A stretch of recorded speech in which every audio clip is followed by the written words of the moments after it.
So now I'm going to pretend to be George, but I'm really short.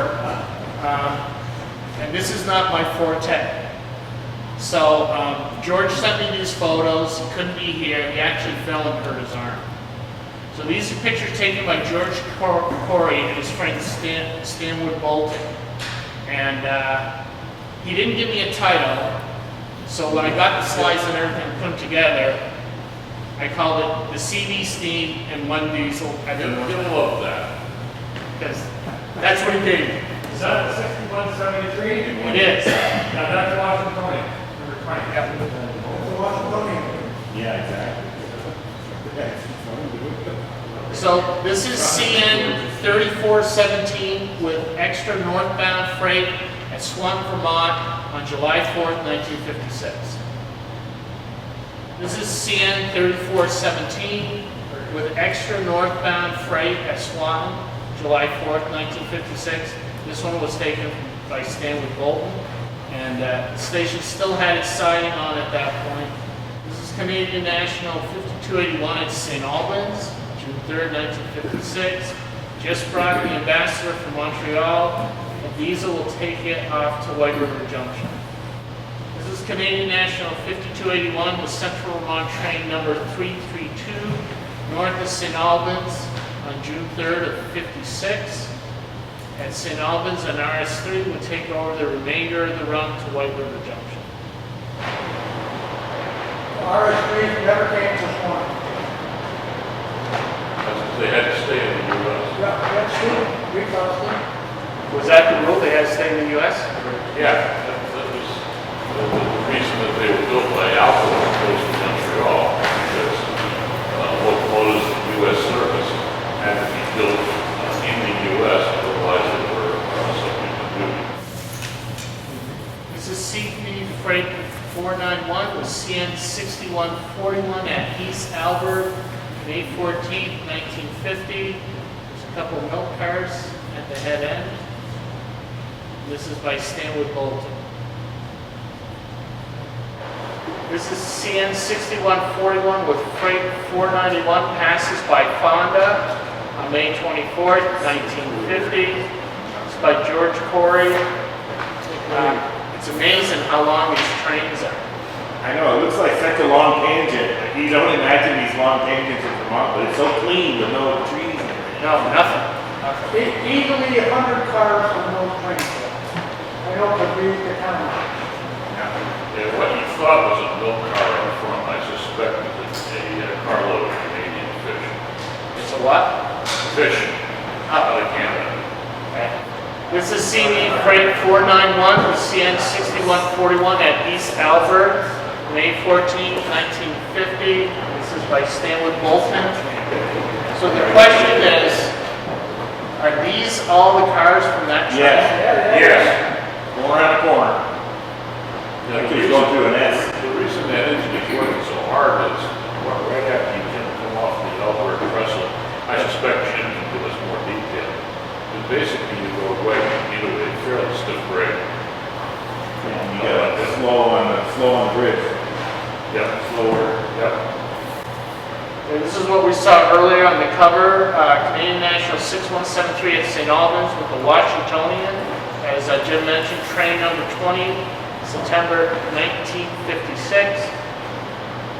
It started before I closed the shutter, showing the light of the headlight in motion. Yeah. Pretty nice shot. CN 6173 with train number 21, the Montreal comes down the grade from St. Albans through Fonda on May 24th, 1950. CN 6212 with number 307, the Ambassador at St. Albans, September 29th, 1956. This is by George Corey. CN 6218 leaves St. Albans on August 21st, 1965 with a rail fan extra, returning to White River Junction, the beginning of the trip. Forwarded by George C. Corey. That's Mason Street. And Jim, is that the part of the place called Beartown? Yes. Yeah. I would say 80% of the people on Mason Street work for her. This is his one diesel. Canadian National 9032 with train 490 at East Albans, Vermont, June 4th, 1956. Tractor left the Delta, the field is up. And it's still in operation. I was the last man to probably train over in East Albans Station, the boxcar. CD 462 and CN 6301 lead freight 430 south of Swampy on May 27, 1950, before integrating up to Italy Yard in Saint Albans. And most likely that 462 was backed up from St. Albans to Swanton and put on the farthest track, and then it sat there and waited for this train to come and stop, and then the CV engine is put on the front. And it's not because that engine needs help getting into St. Albans, it's because CV 462 has just been outshopped and needs a test of power. So they put it on there, and when you saw both of those start up, you saw something. And this is what we saw earlier on the cover, Canadian National 6173 at St. Albans with the Washingtonian. As Jim mentioned, train number 20, September 1956. It started before I closed the shutter, showing the light of the headlight in motion. Yeah. Pretty nice shot. Wow. The number board too. Yeah. CN 6173 with train number 21, the Montreal comes down the grade from St. Albans through Fava on May 24th, 1950.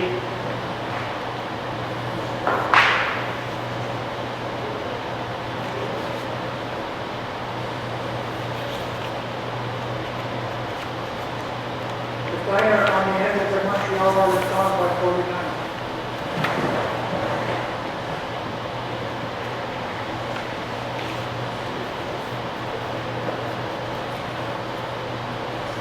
CN 6212 with number 307, the Ambassador at St. Albans, September 29th, 1956. This is by George Corey.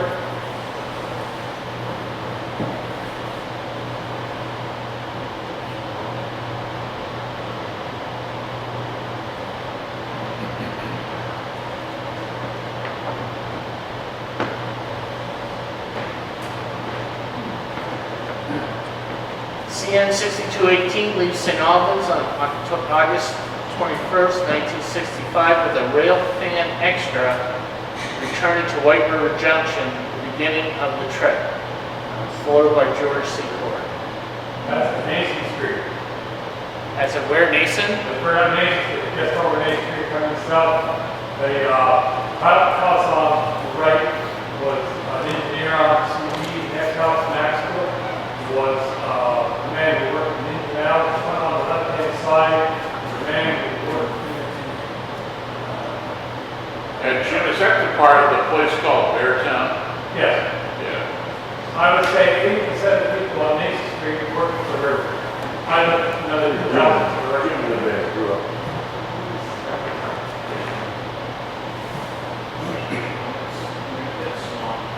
This is his one diesel, Canadian National 9032 with train 490 at East Albans, Vermont, June 4th, 1956. Tractor left the Delta, the field is up. And it's still in operation. I was the last man to probably train over in East Albans Station, the boxcar.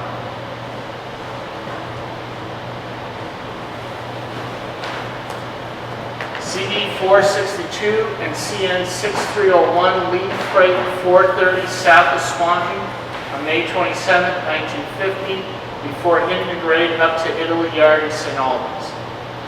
And most likely that 462 was backed up from St. Albans to Swanton and put on the farthest track, and then it sat there and waited for this train to come and stop, and then the CV engine is put on the front.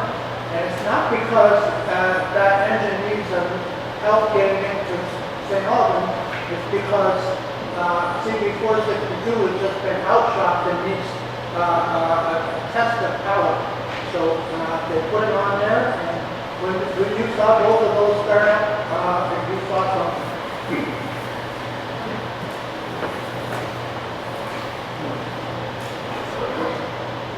And that's it.